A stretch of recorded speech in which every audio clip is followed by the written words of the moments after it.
What does it mean to be remembered? If you were lost in the world's most unforgiving wilderness, who or what would fight for your story to survive? That's the question pulsing in the headlines as the world turns its gaze to the Alaskan Arctic, a barren kingdom of cold where so many have vanished and never returned. The locals call it the graveyard of lost flights, and for decades, the frozen wind has guarded its secrets with a ruthless silence. 40 years after the mysterious disappearance of Flight AE-17, the world's obsession is reignited when a Cold War-era military satellite, scheduled for decommission, picks up an anomaly deep beneath the shifting blue of the glacier. The readings are unmistakable. There's something metallic, something big, entombed in the ice. Within hours, the world's media explodes with speculation and grief. News crews descend on Anchorage.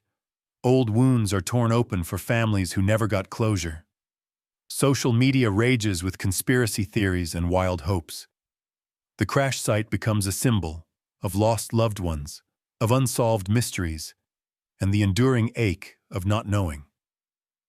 Amid the whirlwind, Dr. Elena Martinez boards a rattling C-130 bound north. At 39, Elena is already a legend among wildlife behaviorists, known for her sharp insight into animal intelligence and her unyielding drive to understand the unexplainable. But beneath her professional calm, Elena carries her own secret scar, a brother lost years ago on a hiking trip, swallowed by the wild, his body never found. She's felt the gnawing ache of not knowing, of waking up to the cold realization that the person you loved is now just a question mark in the world's memory.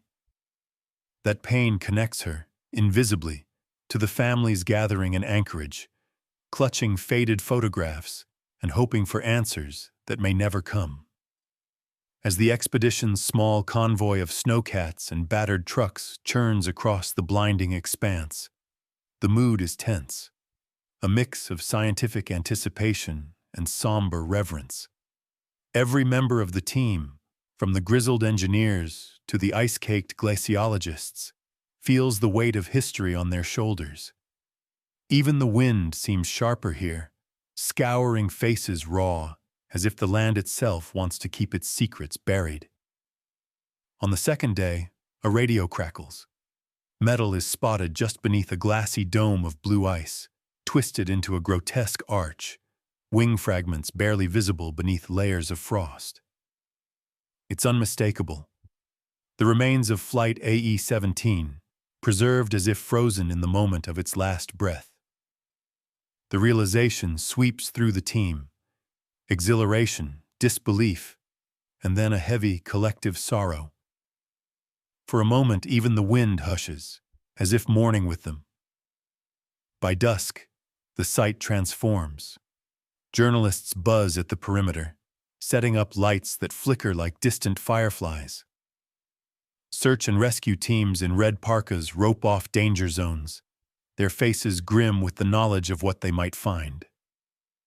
Elena stands at the edge of the excavation, boots sinking into ancient snow, heart hammering as she surveys the scene. The air is thick with the past. Memories of the passengers who boarded that doomed flight, their hopes, their ordinary lives, and the shattering abruptness with which everything changed. As the team drills test cores and sets up gear, the outside world invades the silence. Satellite phones ring with the cries of relatives, desperate for news. Reporters demand sound bites. Conspiracy theorists send emails packed with warnings and wild accusations. For the first time, Elena feels the pressure, not just to solve a scientific mystery, but to deliver answers for those whose lives were left suspended in grief. The responsibility presses on her shoulders, heavy as the glacier itself. That night, in her tent, Elena gazes at the dim glow of her satellite phone, scrolling through messages from families clinging to hope. She's not immune.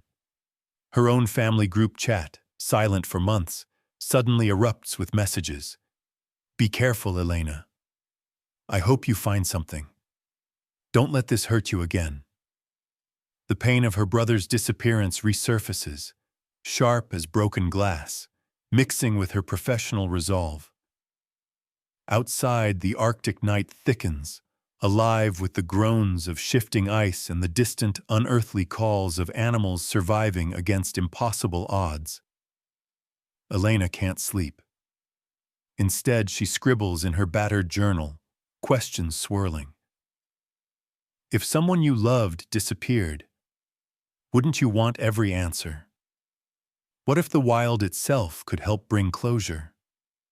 She wonders if the world is ready for the truths that may emerge from this frozen graveyard, or for the secrets the Arctic still guards. And just before dawn, as the wind rises, Elena glimpses something moving in the distance. A flicker of life, swift and silent, weaving across the ice. She blinks, unsure if it's a trick of exhaustion or something more. There, on the untouched field near the wreck, are paw prints. Delicate, complex, winding in patterns too precise for chance. The presence of another survivor, impossibly alive in the world's most unforgiving place, waiting and watching as humanity comes searching for its lost. In the bone-deep silence of the Arctic, Elena senses the story is just beginning. By sunrise, the camp is a hive of frantic energy and tense whispers. Elena sips scalding coffee beside a stack of ice core samples, her mind replaying the strange tracks she saw in the dawn twilight.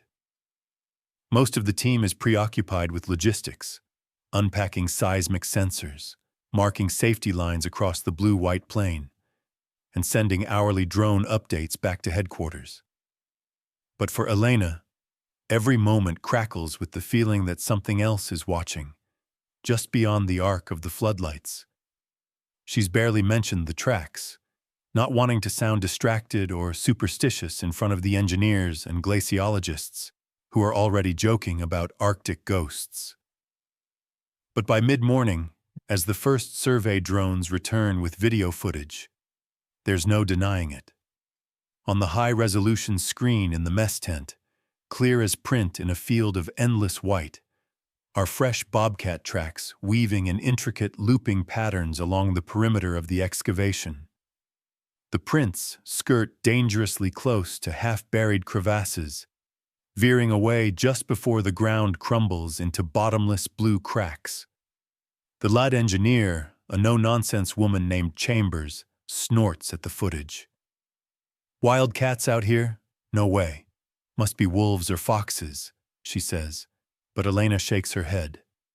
The pads are too round, the stride too compact and precise. Bobcat for sure. And not just wandering, but moving with purpose, as if mapping invisible boundaries no human can see. By late afternoon, the camp is ringed with red markers and tripwires to warn of thin ice. Most of the team focuses on the crash site, where a small meltwater pond has formed, exposing a fragment of the plane's nose cone. As snow flurries rise and the temperature drops, Elena slips away to follow the tracks, her breath clouding in the frozen air. The prints are unmistakably fresh, four-toed, the signature of a bobcat's careful step, twisting and doubling back, threading paths that zigzag safely through an invisible minefield of crevasses. Suddenly, a chill sweeps through her. On a ridge not 50 yards away, two figures materialize from the gloom.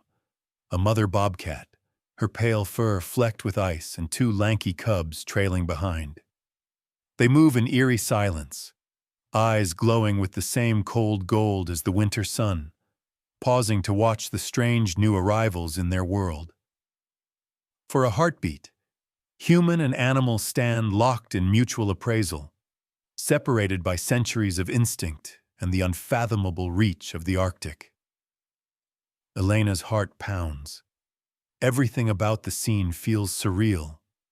How could they survive here, where there's barely any prey, where the wind itself can kill? She fumbles for her camera, snapping a few quick photos, but the bobcats melt away with impossible grace, vanishing into the swirling dusk.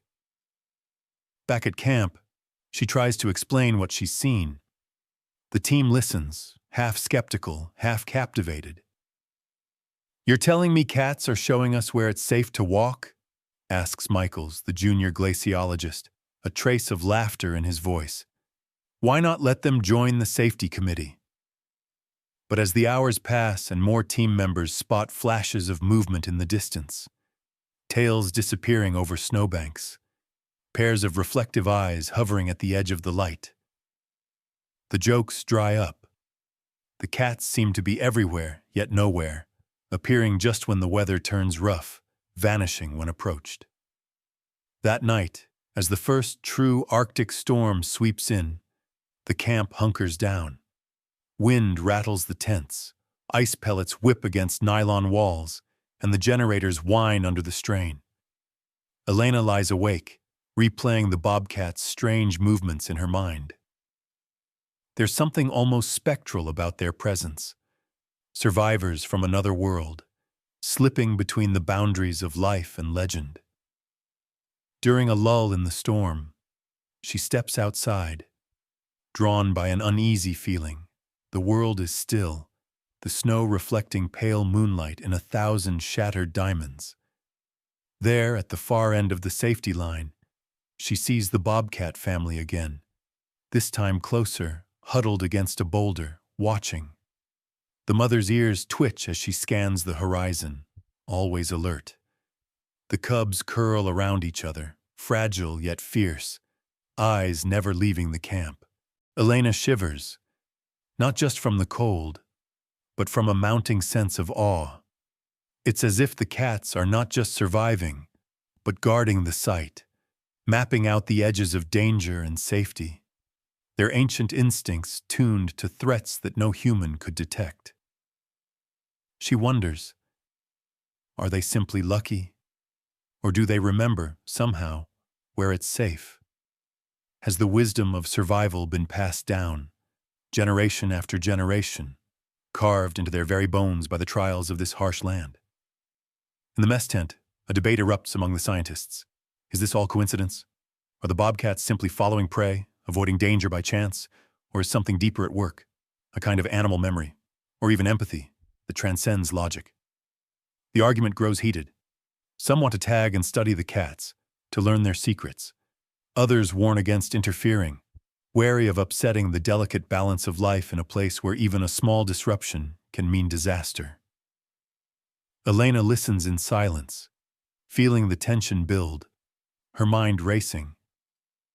She thinks of the families waiting for closure, of her own brother's face slowly fading in memory.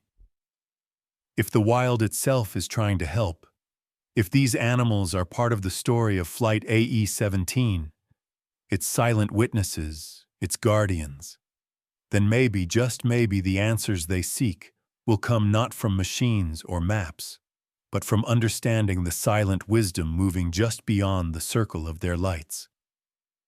In the freezing dark, with the wind howling and the past pressing in from all sides, one question echoes.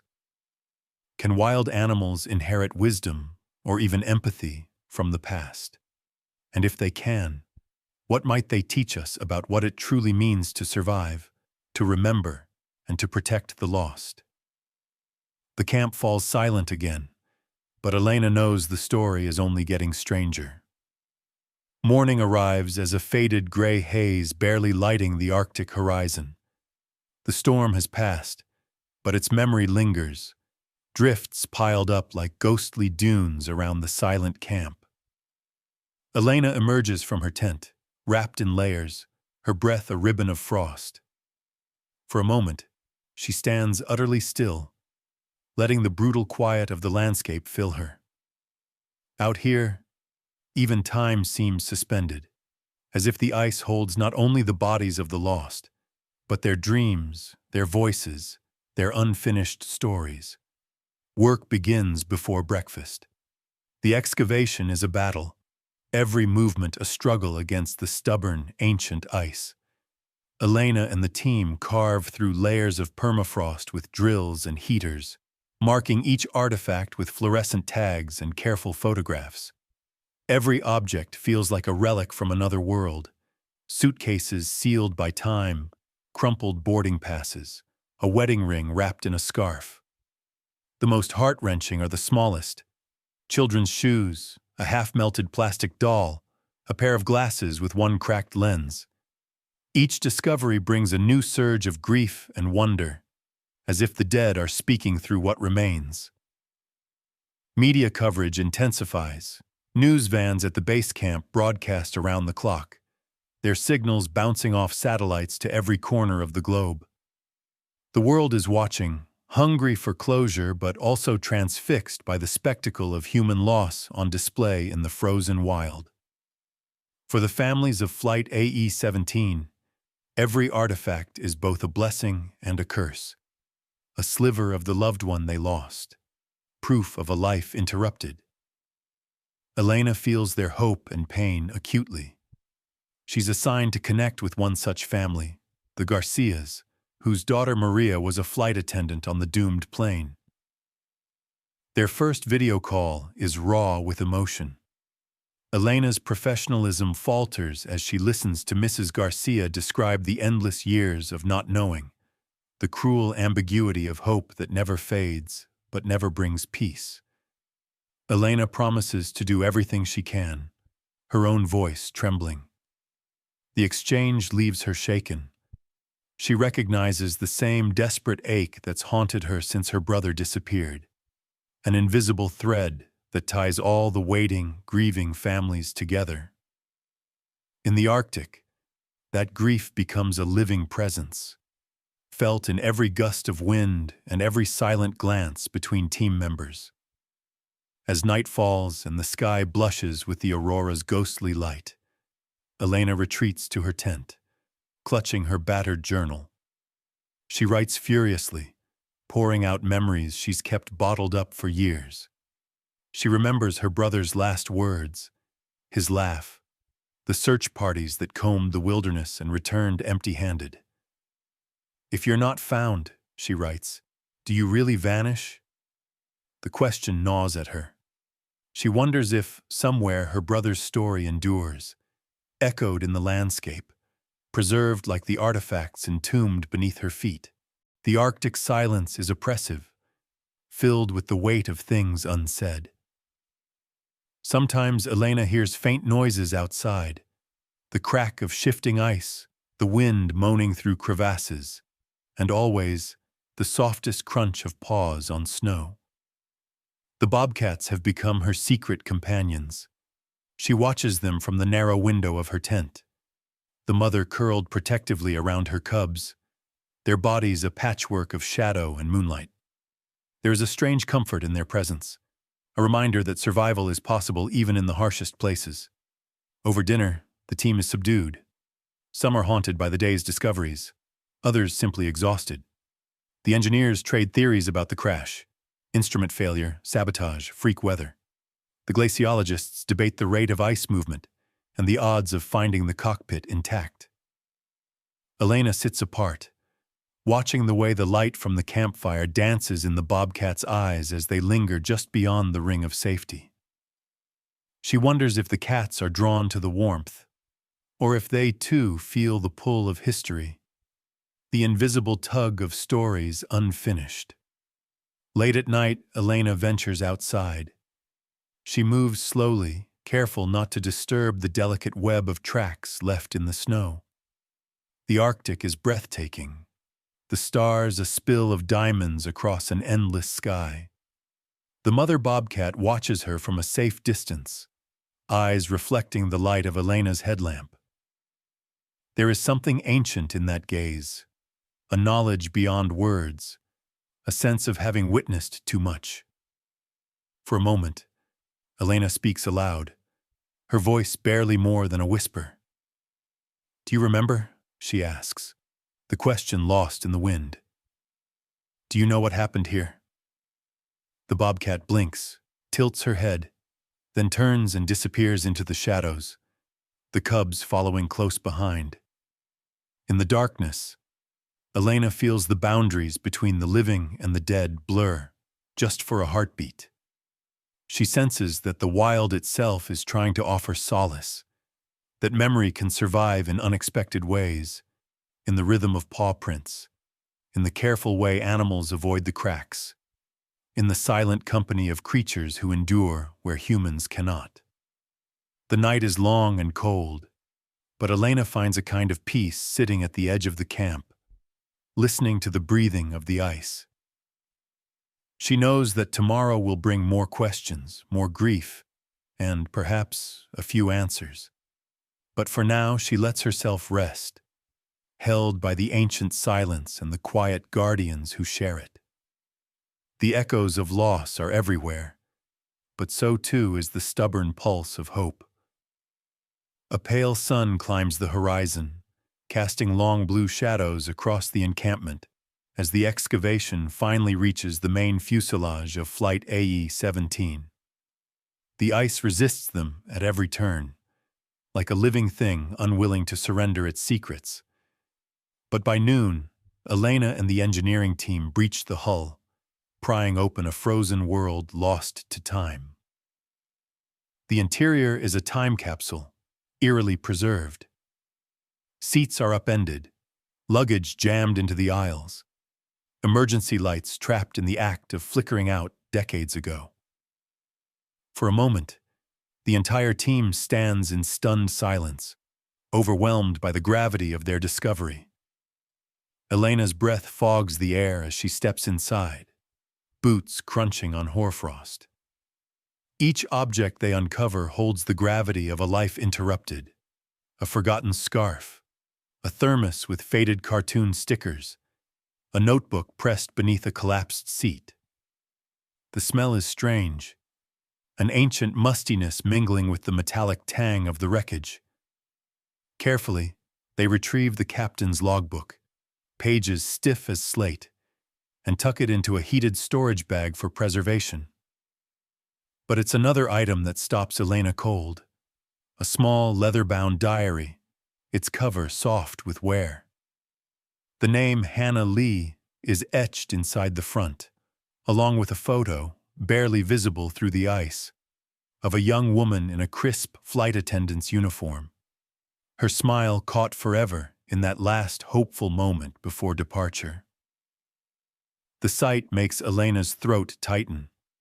She hands the diary to the research archivist, who gingerly begins to thaw the pages with gentle warmth, hoping to save every fragile word.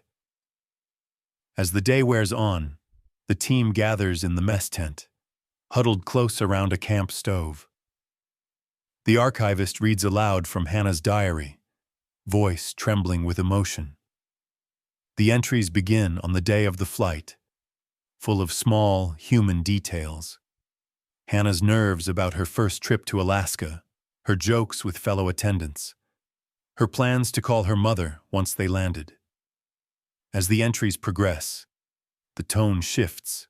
The crash comes suddenly. A roar, a jolt, darkness. The survivors struggle to organize, to keep each other warm, to ration dwindling supplies. The writing is desperate but determined, filled with sketches of the faces around her, snatches of overheard conversation, and messages to loved ones she fears she'll never see again. Elena listens, transfixed. Each entry is a window into the human soul. Moments of courage, flashes of humor even in terror, small acts of kindness as days pass and hope dims. Hannah writes about singing to the youngest passengers to calm them, sharing stories by flashlight, weeping with relief when the blizzards let up. And then, almost impossibly, she writes about seeing bobcats outside the shattered window of the fuselage. "They're not afraid," Hannah scribbles, her handwriting shaking, "almost like they're watching over us. One left a rabbit right near the wing. Is it luck or something else?" The revelation ripples through the camp. Elena's eyes dart to the window, where dusk has fallen and snowflakes drift like ashes. Could it be true? Could the bobcats have been here even then, drawn by the scent of humans, or something older, deeper? The thought stirs a strange sense of continuity. What if the animals she's seen weaving patterns in the ice are descendants of those same guardians, returning each winter to fulfill a promise made in silence? The next diary entries are raw with exhaustion and heartbreak. Hannah describes the cold setting into bones, food supplies dwindling, the survivors dwindling too.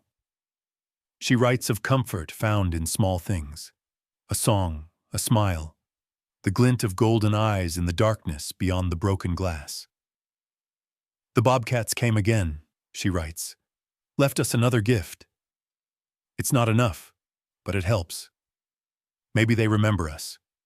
Maybe they'll remember, even when we're gone.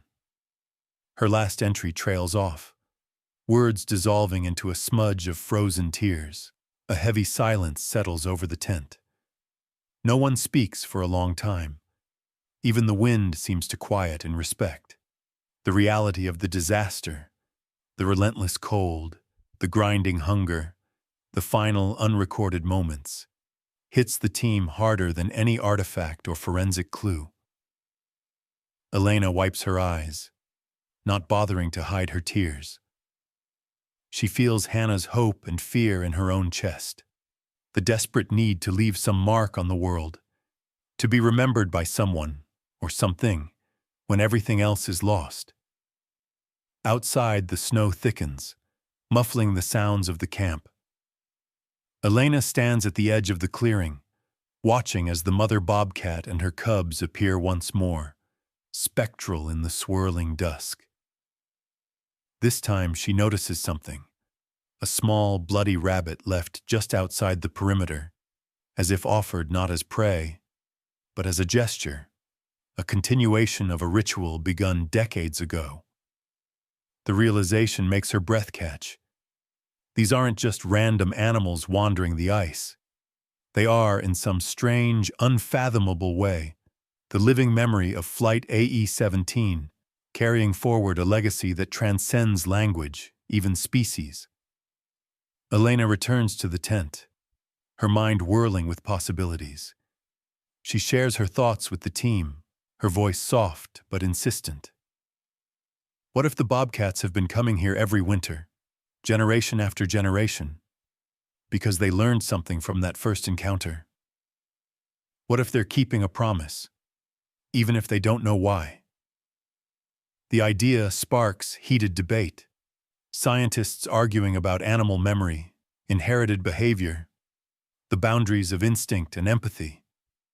But in Elena's heart, a conviction grows, one that no data or experiment can quite explain. She sits with the diary late into the night, fingers tracing the faded ink, the delicate script. She feels the weight of all the stories left untold, the invisible threads connecting past and present, human and animal. She thinks of her brother, of all the families still waiting, and wonders if, somewhere in the silence, there is comfort waiting to be found. As she finally drifts to sleep, Elena dreams of Hannah Lee, her voice rising above the storm, her hope shining like a lantern in the darkness. In that dream, the bobcats circle the camp, eyes bright, tails flicking, sentinels against the endless cold. And Elena understands, in her bones, that some promises are kept in ways no one ever expects.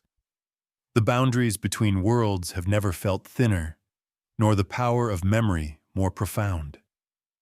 The sun barely creeps above the horizon, painting the ice field in watery gold as the expedition moves into its next phase. Now, with the fuselage open and the mystery of Hannah Lee's diary still fresh in every mind, the team sets out to answer a new set of questions. Elena's curiosity is electric, sharpened by the sense that they stand on the edge of something no textbook could ever capture. In the strange half-light, she walks the perimeter of the site, eyes searching for more clues, mind haunted by the image of bobcats leaving offerings at the plane's side. The researchers begin their most ambitious undertaking yet, mapping not just the wreck, but the land around it. They use thermal drones and snow probes, seeking evidence that might explain the uncanny presence of bobcats through generations. What they find is staggering. Beneath layers of snow, visible only in the infrared, are countless trails, like veins running through the glacier. Decades of bobcat tracks pressed into the permafrost, repeating the same ancient routes. The animals have returned every winter, retracing steps as if reading from a script passed down in blood and instinct. By noon, the team uncovers another astonishing detail. In small drifts near the fuselage, they find caches, neatly preserved animal remains, mostly rabbits and ptarmigans. The way the bodies are arranged suggests deliberate intent, not random scavenging. Elena crouches beside one of the caches, heart racing. The snow is powder fine, hiding the remains until the light is just right. Each cache is tucked against a protected side of the wreck, as if offered in tribute or remembrance. The scientists swarm the area, each bringing their own interpretation. Some believe it's proof of the bobcat's remarkable adaptation, using the fuselage as shelter and cache for food through the brutalist months. But Elena, guided by Hannah's diary and the patterns she's witnessed, wonders if there is something more at play. A ritual, an act of memory encoded in generations of animal lives. As the day progresses, trouble stirs in the Arctic air. The wind shifts, bringing the edge of a blizzard. The expedition's weather station blinks with angry red alerts, temperature plunging, visibility dropping by the hour. In the mess tent, the team scrambles to secure gear, huddling over weather maps and emergency protocols. Elena, unwilling to waste a second, sets up motion-activated cameras around the perimeter, determined to document the bobcat's movements during the storm. The first flakes fall as dusk approaches, swirling in erratic spirals. The world shrinks, color bleeding away until only shadows remain. Inside her tent, Elena watches the feed from her cameras, heart pounding as shapes flicker in and out of frame.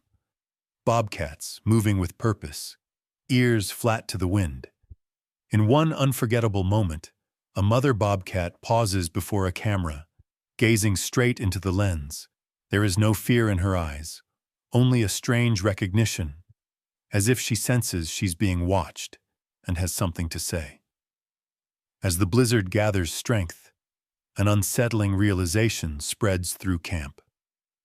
Whenever the weather threatens, the bobcats appear closer to the human tents, weaving between ropes and tripods. They don't run, don't hide. Instead, they pause, fixing the scientists with a steady, unblinking stare, then vanish into the whiteout. It's as if they're issuing a silent warning, trying to communicate what they know about the dangers lurking just beyond sight. Tension mounts among the team. A few are spooked by the bobcat's increasing boldness, muttering about bad omens and unnatural behavior. One of the engineers suggests setting up noise deterrents to drive the animals off, citing the risk of disease and disruption. Elena's response is immediate, her voice sharp, unwavering. "We're guests here," she says, "and these cats are part of the story we came to find.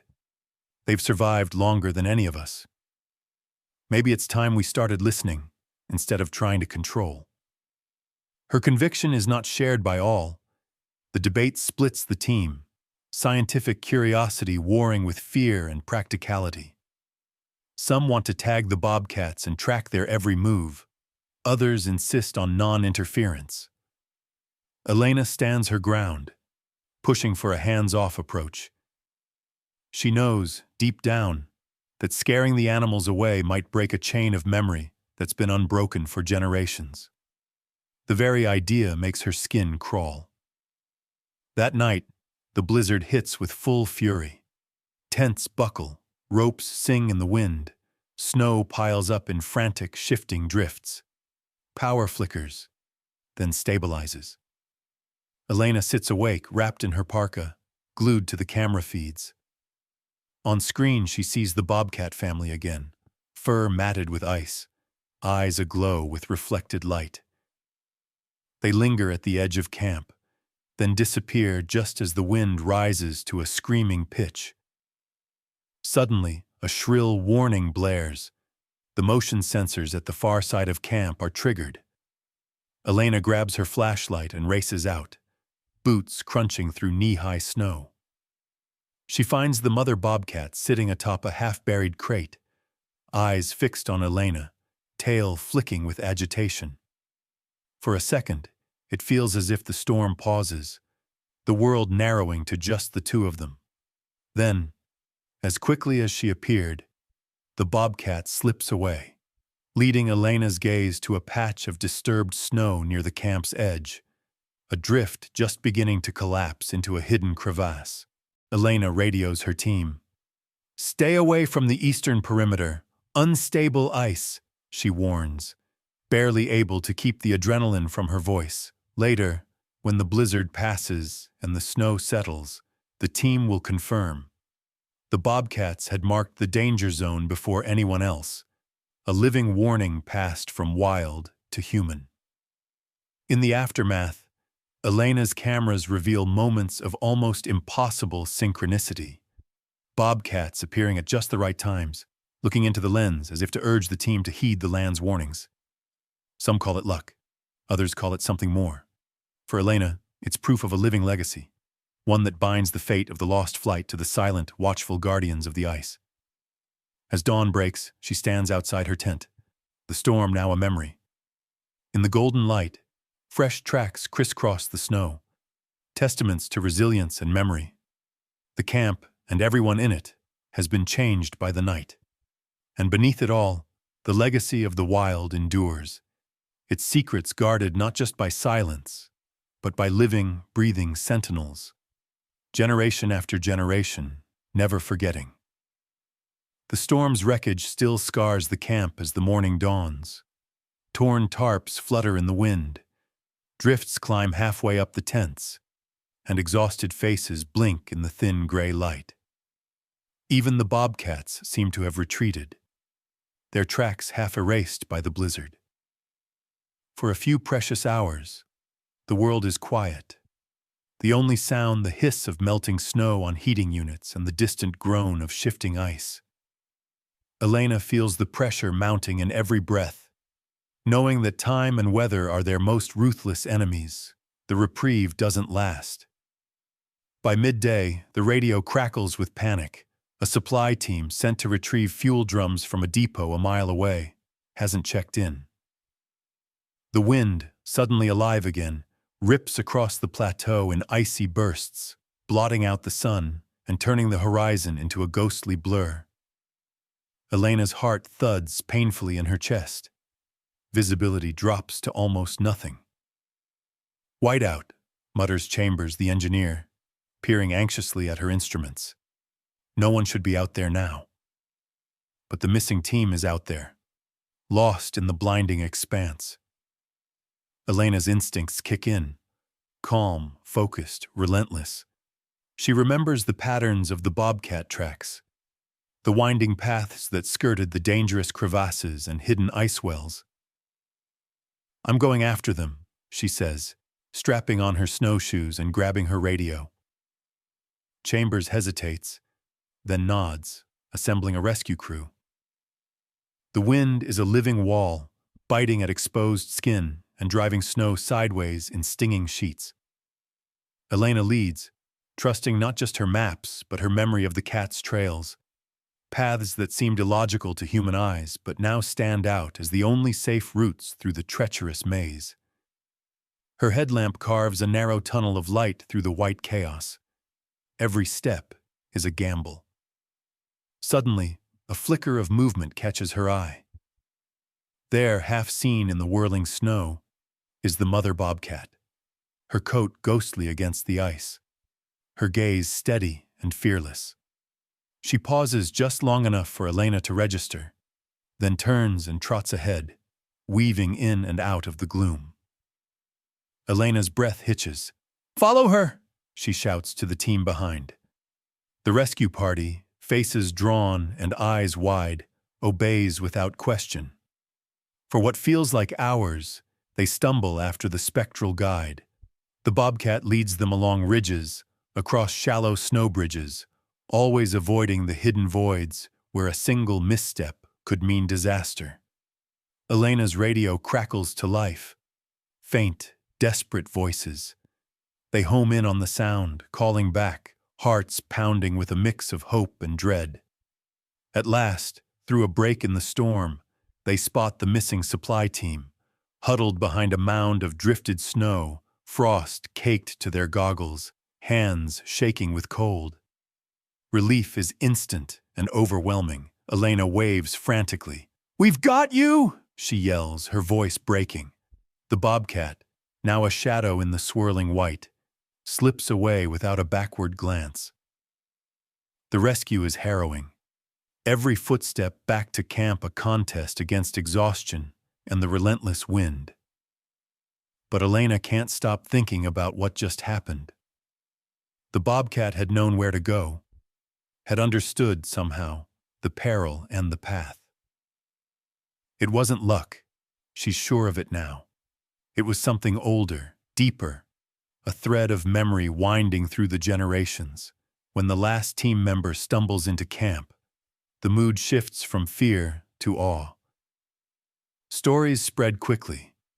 How Elena had trusted the bobcat's lead, how the cat's paths had saved them. Some are skeptical, dismissing it as coincidence or desperation. But for others, the wild's uncanny guidance is impossible to ignore. That night, the media gets wind of the story. News leaks out. Headlines blare about Arctic ghost cats and miracle rescue. The public fascination, already intense, explodes. Messages flood in from around the world.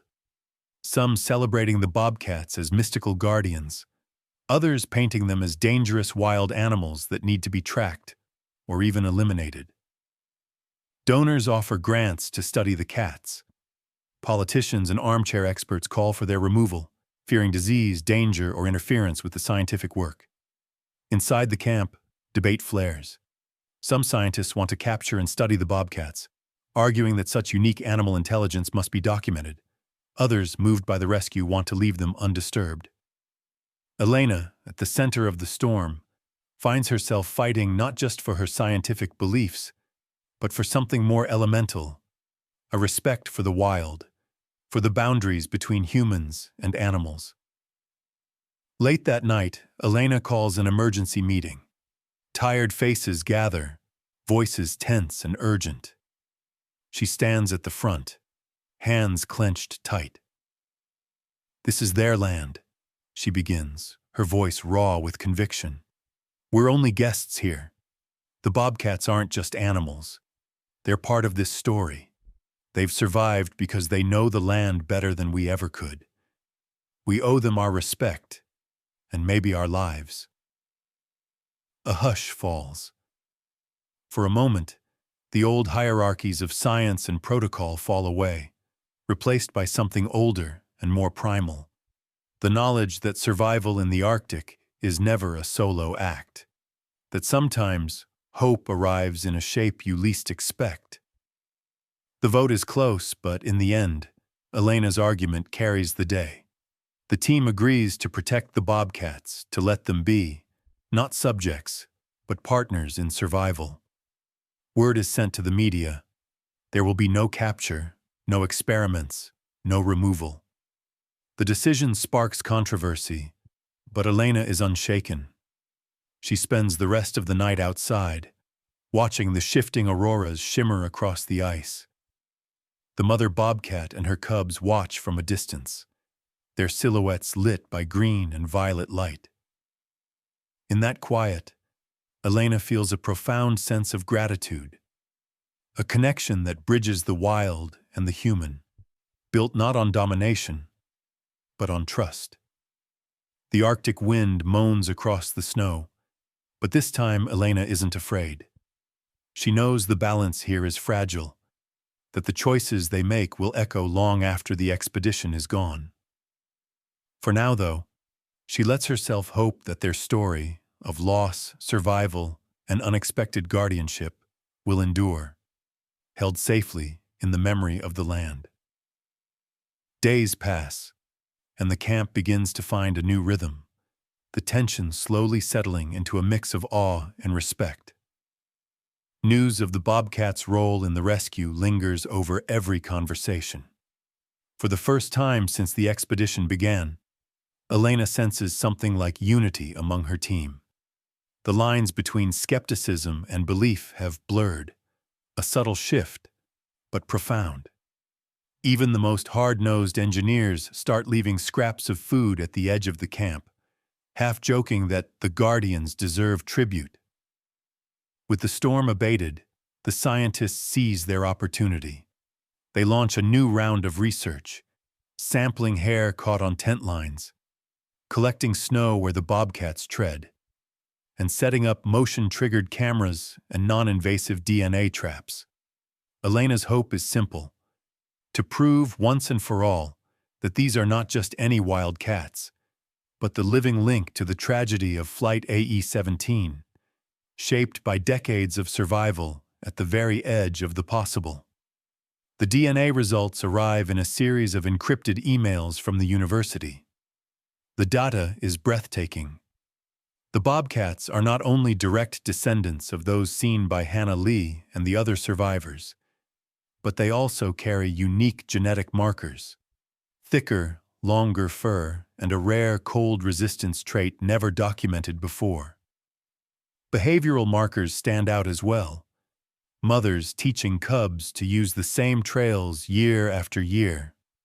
Cubs copying the same complex hunting techniques, caches, and even the same cautious, ritualistic visits to the wreck. It's as if every generation is born knowing the dance: where to walk, where to hunt, where to leave their silent offerings. One evening, Elena sits with Dr. Chambers and the others in the mess tent, scrolling through camera footage. There's the bobcat mother, weaving a zigzag through danger, pausing at the exact spot where Elena herself had nearly stepped into a hidden crevasse. There's a cub mimicking her, making the same careful jump.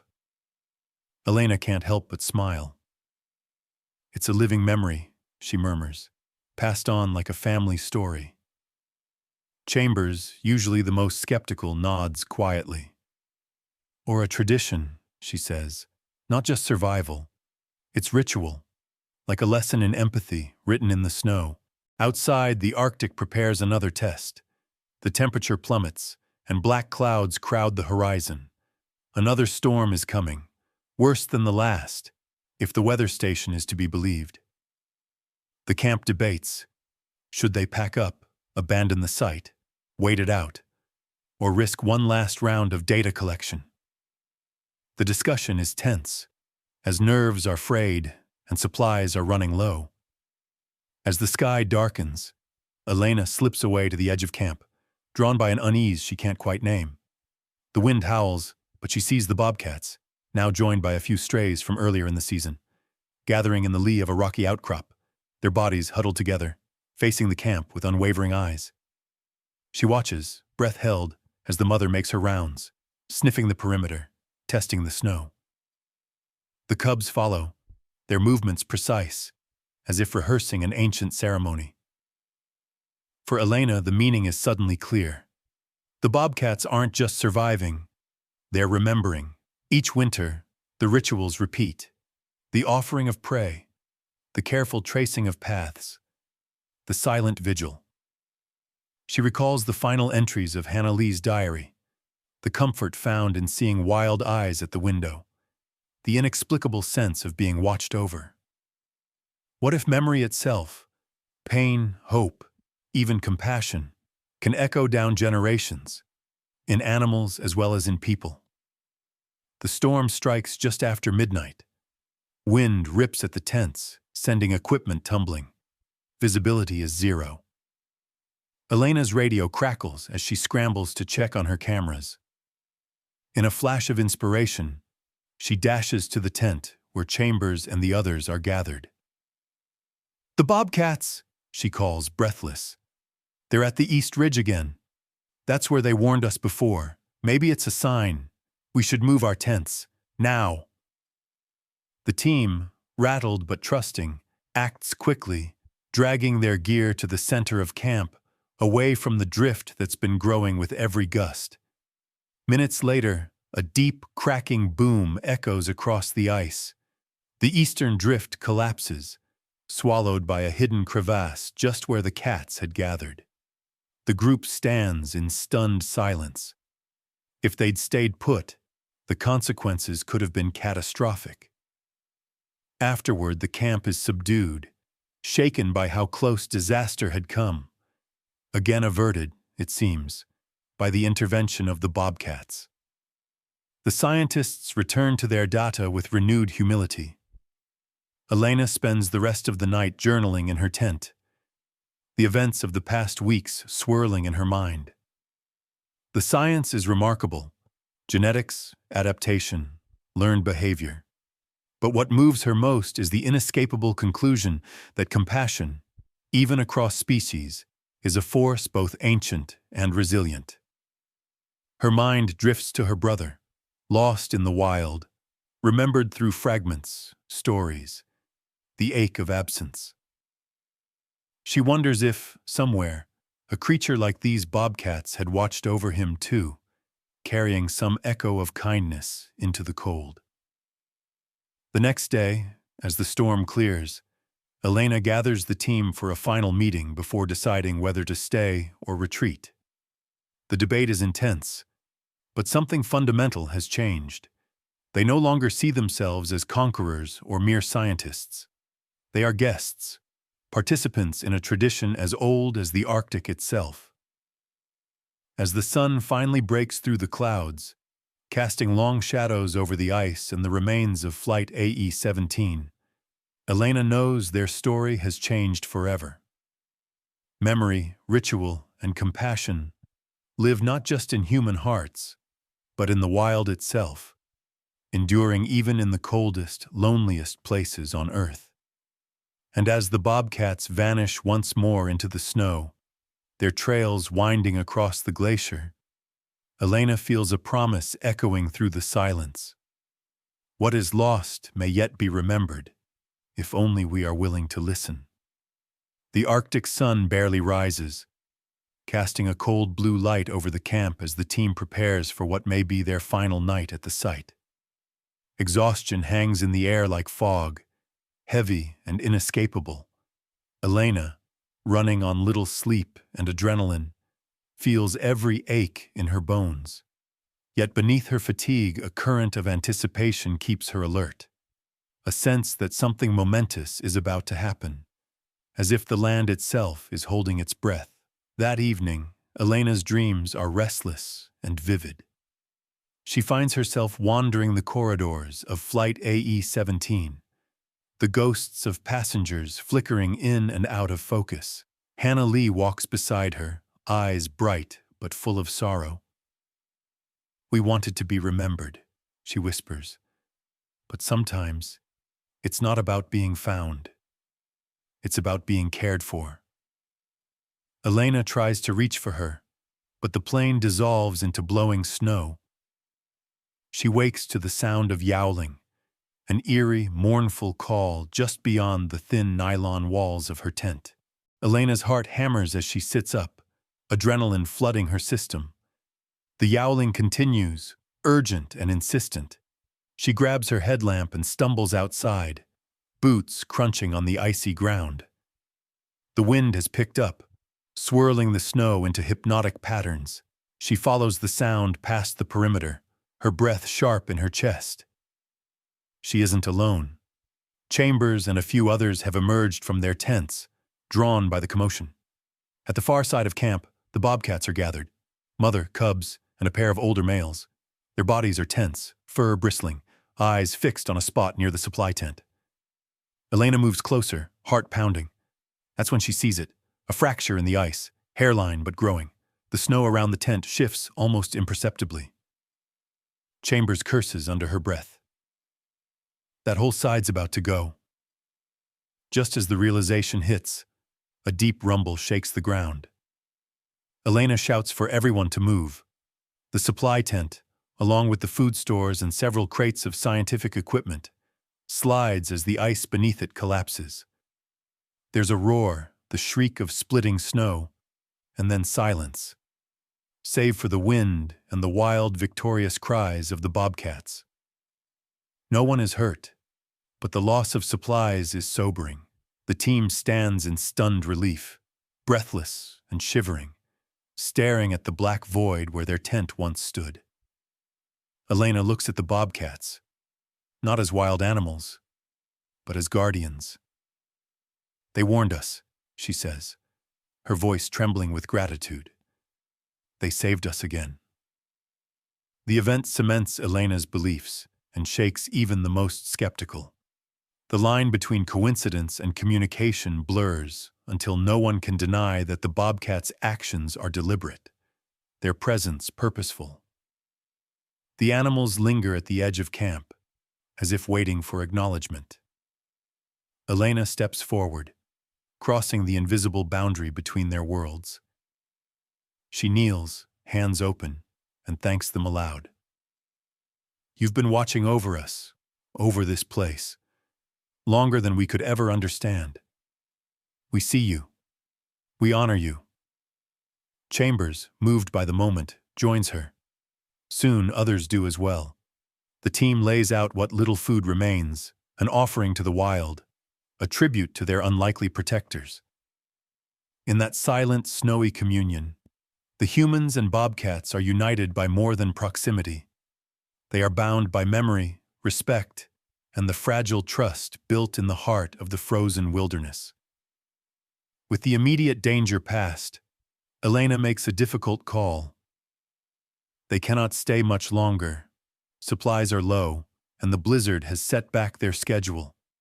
She proposes one last act before departure, to mark the site, not only as a place of loss, but of extraordinary connection between species. She and Chambers design a plaque from scavenged materials, a metal panel from the wreck, etched with a simple message: "To the lost and their guardians, may compassion echo beyond words." As snow falls thick and heavy, the team gathers by the remains of Flight AE-17. They drive the plaque into the ice near the exposed wing, each member touching it in turn. Elena leads a short ceremony, sharing the story of Hannah Lee, the diary, and the generations of bobcats that have watched over the site. She speaks not only of tragedy, but of hope. The idea that empathy and memory can live on, not just in people, but in the wild things that remember, adapt, and protect. As dusk falls, the sky lights up with a shimmering aurora, painting the snow in waves of green and violet. The bobcats gather on a ridge, watching as the humans pay their respects. One of the cubs, emboldened by curiosity, creeps closer, sniffing Elena's boot before darting back to its family. Elena smiles, tears stinging her eyes.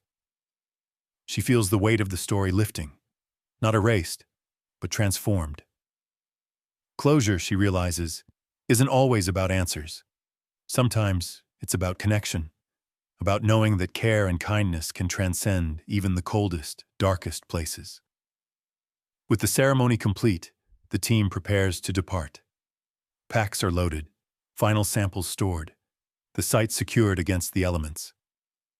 Elena lingers a moment longer, gazing at the plaque, the bobcats, the endless sweep of Arctic night. In her heart, she makes a silent promise: to tell the story true, to honor both the lost and their guardians, and to remember that compassion, once kindled, can echo across generations, across species, across the frozen silence of the wild. The bobcats fade into the dusk, their shapes swallowed by shadows and swirling snow. But Elena knows, as surely as she knows the cold biting her cheeks, that their legacy and the lessons of this place will endure, passed down in story and memory for as long as anyone is willing to listen. Weeks have passed since the expedition left the ice field, But for Elena, the Arctic silence follows her everywhere. Even in the bustle of city life, she sometimes hears the wind's lonely howl and feels the weight of the glacier pressing against her thoughts.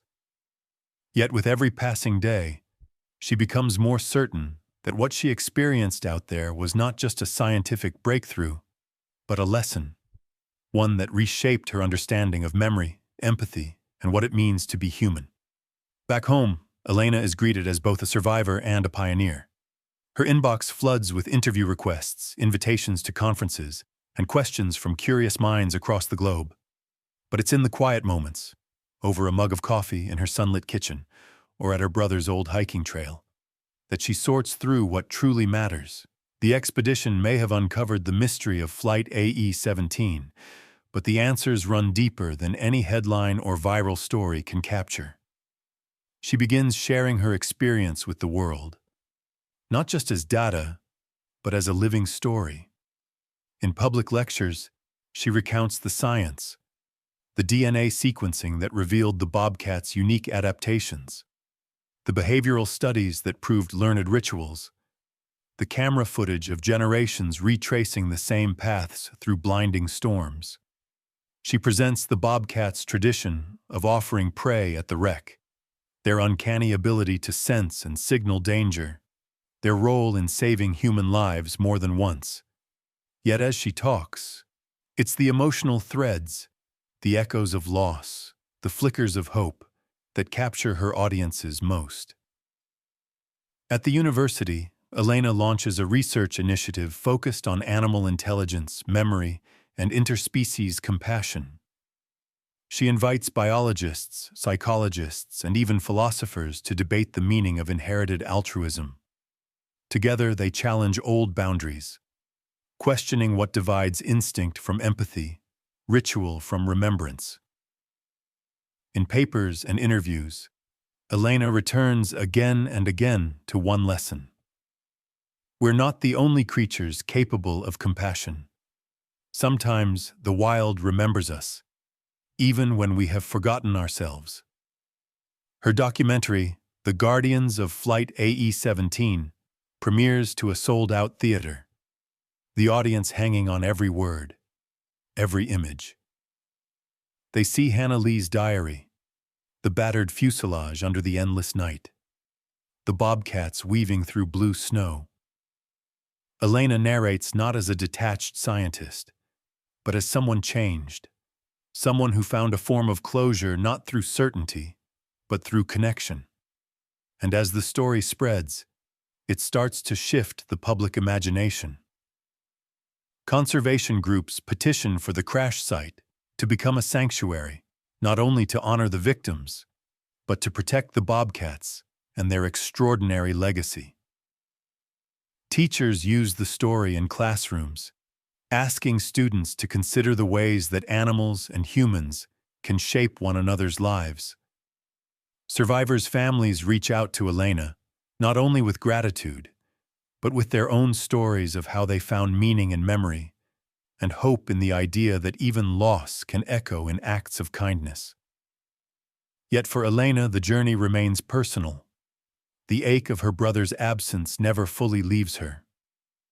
Sometimes, as she stands beneath the stars or hikes the woods they once explored together, she whispers to the wind, "I hope you were watched over too." She finds comfort not in neat answers, but in the belief that nothing is truly forgotten, not so long as someone or something remembers. In the quiet of her study, Elena rereads Hannah Lee's diary, tracing the final words with a gentle hand. She realizes that legacy is not only about what humans leave behind, but about how we are carried forward in the memory and actions of others. The bobcats, in their silent, persistent rituals, keep alive the stories of those lost. The expedition's survivors, in turn, become guardians of the guardians, protecting the fragile boundary where wildness meets wonder. Her lectures end with a simple, profound truth. True legacy isn't measured in monuments or fame. It lives in every act of care, in every memory passed on.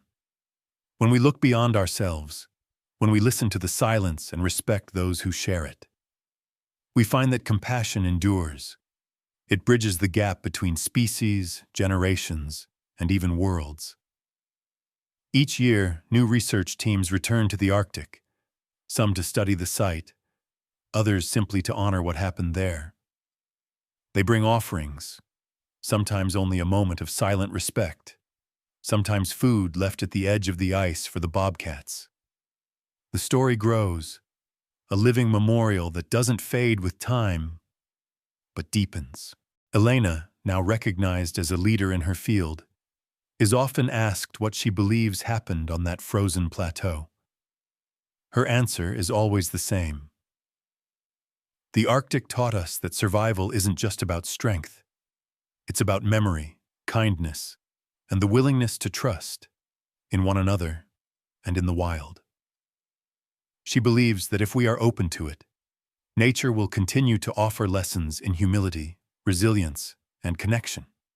And so the echoes of Flight AE-17 ripple outward, carried in paw prints and human footsteps alike. The boundaries between human and animal, past and present, loss and hope, blur into a story larger than any one life. In the cold, compassion survives, not only in hearts, but in the actions that honor what has been lost and protect what remains. Elena closes her eyes, hearing once more the sound of bobcats singing in the Arctic night. She smiles, knowing that the legacy of the lost and their guardians will endure.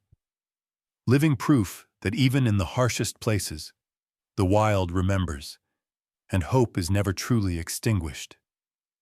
Years slip by like snowflakes drifting on the Arctic wind. What was once a remote and mysterious patch of ice has become a place of pilgrimage, a sanctuary, a research outpost, and a living memorial. Elena returns, now with her young daughter Mia in tow, the sharp excitement of discovery softened by experience and time.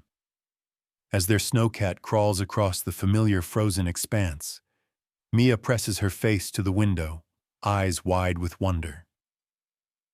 "Is this where the story happened?" she asks, voice hushed as though afraid to wake the memories sleeping under the ice. Elena nods, heart swelling with pride and a touch of bittersweet longing. "Yes, this is the place, and it's still full of stories, if you know how to listen." The camp itself has changed. Solar panels glint in the pale sun, and low wooden structures, half research lab, half shelter, nestle close to the edge of the now protected crash site. Plaques mark not just the location of Flight AE-17's resting place, but also the paths where the bobcats walk.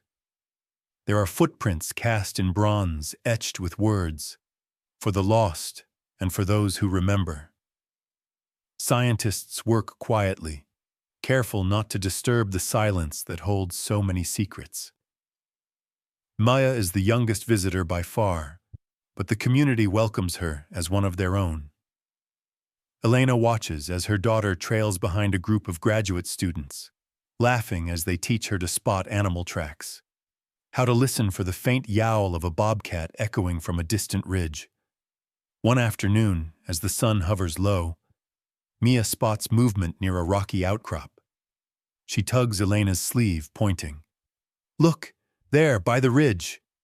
Sure enough, a mother bobcat stands silhouetted against the blue horizon, her two cubs bounding clumsily beside her. The animals pause, watching the humans with cool curiosity, then vanish into the brush. For Mia, it's pure magic. For Elena, it is both miracle and closure. The line between guardian and guest has blurred so beautifully, she thinks, that it hardly matters who is watching over whom. The site has become more than a place of science. It is now a refuge for stories, memory, and meaning. On the anniversary of the crash, families gather, lighting lanterns that float over the snow, casting a warm golden glow in the Arctic dusk. Survivors' relatives read from Hannah Lee's diary, voices trembling with emotion. Scientists share findings, children leave drawings for the bobcats, cats with halos, planes flying through fields of stars, the wild transformed by hope and remembrance. Elena finds herself reflecting not only on what they've learned, but on what endures. The lessons of the wild are subtle, sometimes almost silent. It is not just the facts, the DNA results, the behavioral studies, the environmental data that matter most. It is the web of connection, spun quietly over years, between humans and animals, memory and ritual, loss and compassion. She stands by the plaque she helped craft years ago, weathered now but still legible. To the lost and their guardians, may compassion echo beyond words. Mia stands beside her, small hand in hers, both gazing at the horizon where snow and sky become one. "Do you think they remember us?" Mia asks. Elena smiles, pressing a kiss to her daughter's hair. "I think they do. I think every time we remember them, every time we care enough to come back, to watch, to learn, we keep the story alive. And I think, in their own way, they remember too." James, the site manager, joins them, sharing stories of recent seasons. New teams arrive each year, not just to study the site, but to honor its living guardians. Environmentalists work to keep the bobcats safe. Researchers develop new, respectful ways to observe and document their traditions. The wild is still wild, but there is a sense of mutual respect now, a recognition that closure is not a line drawn between past and present, but a bridge connecting them. Elena realizes, with a quiet certainty, that the greatest lesson of the Arctic is not about answers, but about connection. Closure, she thinks, is not found in data or discovery, but in choosing to reach out, to care, to protect. Sometimes, the ones who comfort and guide us are not human at all. Sometimes, the wild becomes a teacher, and if we're humble enough, we can become its students. As dusk settles, Maya and a few other children climb a small rise, hoping for one last glimpse of the bobcats. The sky is streaked with color, a wash of pink and gold and violet. Elena watches from below, heart full, when the bobcats appear again, slipping quietly across the snow. The children wave and the cats pause, ears twitching, as if acknowledging the greeting.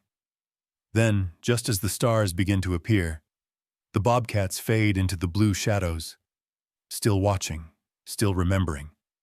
The sight grows quiet, but the feeling lingers.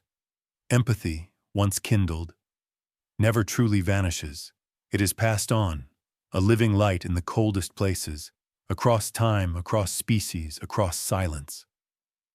Elena turns, her arm around Mia's shoulders, and together they walk back to the warmth of camp. Each step leaves a mark in the snow, a testament that someone was here, that someone cared enough to remember. In the end, Elena knows, the story is bigger than any one life or loss. Compassion can echo for generations, through words, through actions, through the choices we make. Whether we are lost or found, or simply striving to become someone's guardian in turn. And as the Arctic night deepens, as the aurora shimmers in the vast, wild sky, the legacy endures. Hope where you least expect it. Memory held gently in the hearts of all who remain, and the promise that in every act of care, a new story begins.